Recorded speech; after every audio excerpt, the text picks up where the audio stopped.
Ruth, Chapter 1. Naomi widowed. It happened in the days when the judges judged that there was a famine in the land.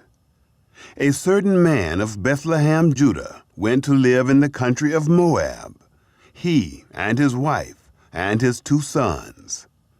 The name of the man was Elimelech, and the name of his wife Naomi, and the name of his 2 sons, Mahlon and Chilion, Ephrathites of Bethlehem, Judah. They came into the country of Moab and continued there. Elimelech, Naomi's husband, died, and she was left and her 2 sons. They took them wives of the women of Moab.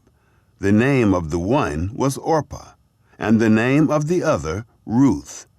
And they lived there about 10 years. Mahlon and Chilion both died, and the woman was bereaved of her 2 children and of her husband. Ruth's loyalty to Naomi. Then she arose with her daughters-in-law, that she might return from the country of Moab. For she had heard in the country of Moab how that Yahweh had visited his people in giving them bread. She went forth out of the place where she was, and her 2 daughters-in-law with her, and they went on the way to return to the land of Judah. Naomi said to her 2 daughters-in-law, "Go, return each of you to her mother's house. Yahweh deal kindly with you, as you have dealt with the dead and with me.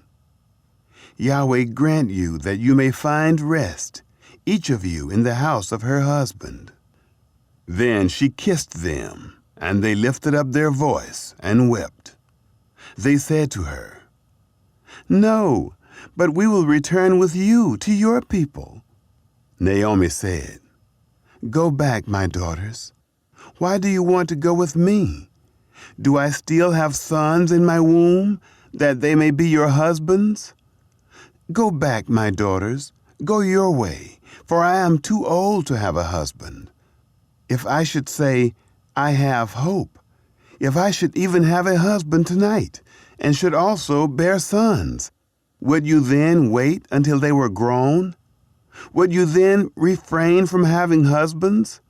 No, my daughters, for it grieves me much for your sakes, for the hand of Yahweh has gone out against me." They lifted up their voice and wept again, and Orpah kissed her mother-in-law, but Ruth joined with her. She said, "Behold, your sister-in-law has gone back to her people and to her God. Follow your sister-in-law." Ruth said, "Don't entreat me to leave you and to return from following after you, for where you go, I will go, and where you lodge, I will lodge. Your people shall be my people, and your God, my God. Where you die, will I die, and there will I be buried. Yahweh do so to me, and more also, if anything but death part you and me."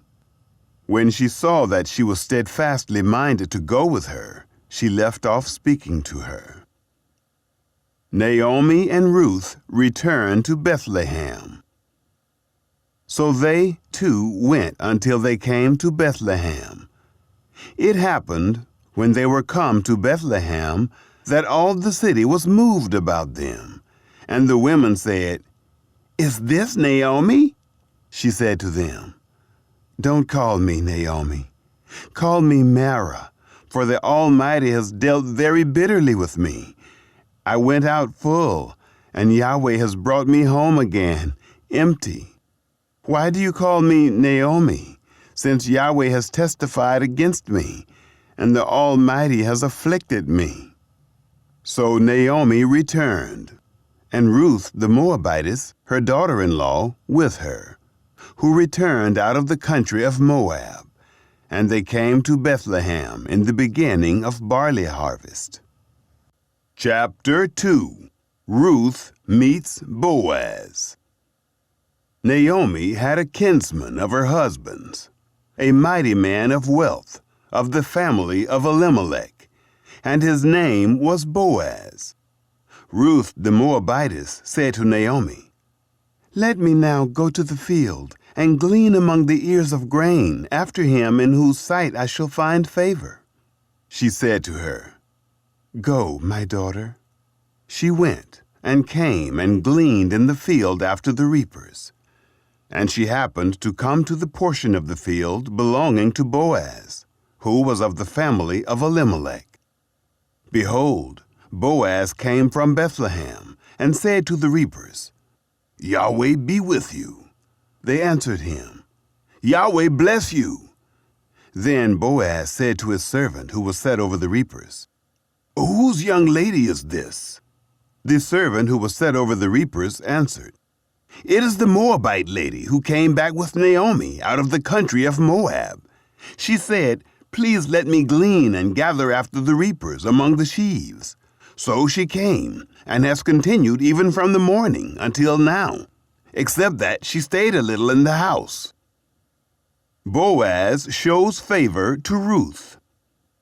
Then Boaz said to Ruth, "Listen, my daughter, don't go to glean in another field, and don't go from here, but stay here close to my maidens. Let your eyes be on the field that they reap, and go after them. Haven't I commanded the young men not to touch you? When you are thirsty, go to the vessels, and drink from that which the young men have drawn." Then she fell on her face, and bowed herself to the ground, and said to him, "Why have I found favor in your sight, that you should take knowledge of me, since I am a foreigner?" Boaz answered her, "It has fully been shown me, all that you have done to your mother-in-law since the death of your husband, and how you have left your father and your mother and the land of your birth, and have come to a people that you didn't know before. May Yahweh repay your work, and a full reward be given you from Yahweh, the God of Israel, under whose wings you have come to take refuge." Then she said, "Let me find favor in your sight, my lord, because you have comforted me, and because you have spoken kindly to your handmaid, though I am not as one of your handmaidens." At mealtime, Boaz said to her, "Come here and eat of the bread, and dip your morsel in the vinegar." She sat beside the reapers, and they reached her parched grain, and she ate, and was satisfied, and left some of it. When she had risen up to glean, Boaz commanded his young men, saying, "Let her glean even among the sheaves, and don't reproach her. Also, pull out some for her from the bundles, and leave it, and let her glean, and don't rebuke her."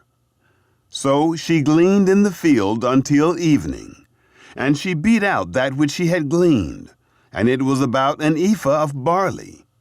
She took it up and went into the city, and her mother-in-law saw what she had gleaned, and she brought forth and gave to her that which she had left after she was sufficed.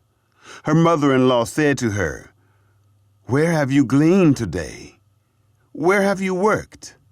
Blessed be he who noticed you." She showed her mother-in-law with whom she had worked, and said, "The man's name with whom I worked today is Boaz." Naomi said to her daughter-in-law, "Blessed be he of Yahweh, who has not left off his kindness to the living and to the dead." Naomi said to her, "The man is a close relative to us, one of our near kinsmen." Ruth the Moabitess said, "Yes, he said to me, 'You shall stay close to my young men until they have ended all my harvest.'" Naomi said to Ruth her daughter-in-law, "It is good, my daughter, that you go out with his maidens, and that they not meet you in any other field." So she stayed close to the maidens of Boaz, to glean to the end of barley harvest and of wheat harvest, and she lived with her mother-in-law. Chapter 3. Naomi instructs Ruth. Naomi, her mother-in-law, said to her, "My daughter, shall I not seek rest for you, that it may be well with you? Now isn't Boaz our kinsman, with whose maidens you were? Behold, he winnows barley tonight in the threshing floor. Therefore, wash yourself, anoint yourself, get dressed, and go down to the threshing floor. But don't make yourself known to the man until he has finished eating and drinking. It shall be, when he lies down, that you shall mark the place where he shall lie, and you shall go in and uncover his feet and lay down. Then he will tell you what you shall do. She said to her, All that you say, I will do. She went down to the threshing floor and did according to all that her mother-in-law told her. When Boaz had eaten and drunk, and his heart was merry, he went to lie down at the end of the heap of grain. She came softly, uncovered his feet, and laid down. Ruth claims Boaz as kinsman. It happened at midnight that the man was startled and turned himself, and behold, a woman lay at his feet. He said, Who are you? She answered, I am Ruth, your handmaid. Therefore spread your skirt over your handmaid, for you are a near kinsman. He said, Blessed are you by Yahweh, my daughter. You have shown more kindness in the latter end than at the beginning, inasmuch as you didn't follow young men, whether poor or rich. Now, my daughter, don't be afraid. I will do to you all that you say. For all the city of my people does know that you are a worthy woman. Now it is true that I am a near kinsman. However, there is a kinsman nearer than I. Stay this night, and it shall be in the morning, that if he will perform for you the part of a kinsman, well, let him do the kinsman's part. But if he will not do the part of a kinsman for you, then will I do the part of a kinsman for you, as Yahweh lives. Lie down until the morning. She lay at his feet until the morning. She rose up before one could discern another. For he said, Let it not be known that the woman came to the threshing floor. He said, Bring the mantle that is on you, and hold it. She held it, and he measured 6 measures of barley, and laid it on her, and he went into the city. When she came to her mother-in-law, she said, How did it go, my daughter? She told her all that the man had done to her. She said, He gave me these 6 measures of barley, for he said, Don't go empty to your mother-in-law. Then she said, Sit still, my daughter, until you know how the matter will fall, for the man will not rest until he has finished the thing this day. Chapter 4. Boaz redeems Ruth. Now Boaz went up to the gate and sat down there.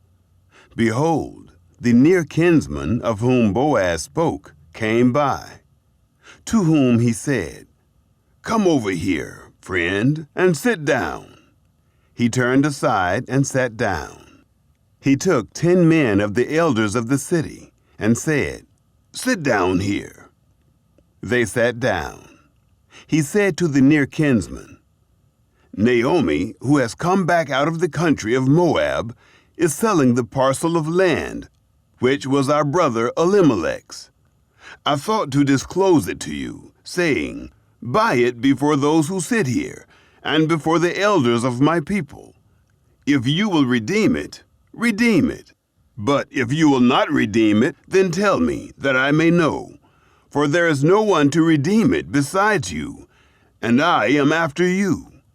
He said, I will redeem it. Then Boaz said, On the day you buy the field from the hand of Naomi, you must buy it also from Ruth the Moabitess, the wife of the dead, to raise up the name of the dead on his inheritance. The near kinsman said, I can't redeem it for myself, lest I mar my own inheritance. Take my right of redemption for yourself, for I can't redeem it. Now this was the custom in former time in Israel, concerning redeeming and concerning exchanging, to confirm all things. A man took off his shoe and gave it to his neighbor, and this was the way of attestation in Israel. So the near kinsman said to Boaz, "Buy it for yourself." He took off his shoe. Boaz said to the elders and to all the people, "You are witnesses this day that I have bought all that was Elimelech's, and all that was Kilion's and Mahlon's from the hand of Naomi. Moreover, Ruth the Moabitess, the wife of Mahlon, I have purchased to be my wife, to raise up the name of the dead on his inheritance, that the name of the dead not be cut off from among his brothers, and from the gate of his place. You are witnesses this day." All the people who were in the gate and the elders said, "We are witnesses. May Yahweh make the woman who has come into your house like Rachel and like Leah, which two built the house of Israel, and treat you worthily in Ephrathah, and be famous in Bethlehem. Let your house be like the house of Perez, whom Tamar bore to Judah, of the seed which Yahweh shall give you of this young woman." Boaz marries Ruth. So Boaz took Ruth, and she became his wife, and he went in to her. And Yahweh gave her conception, and she bore a son.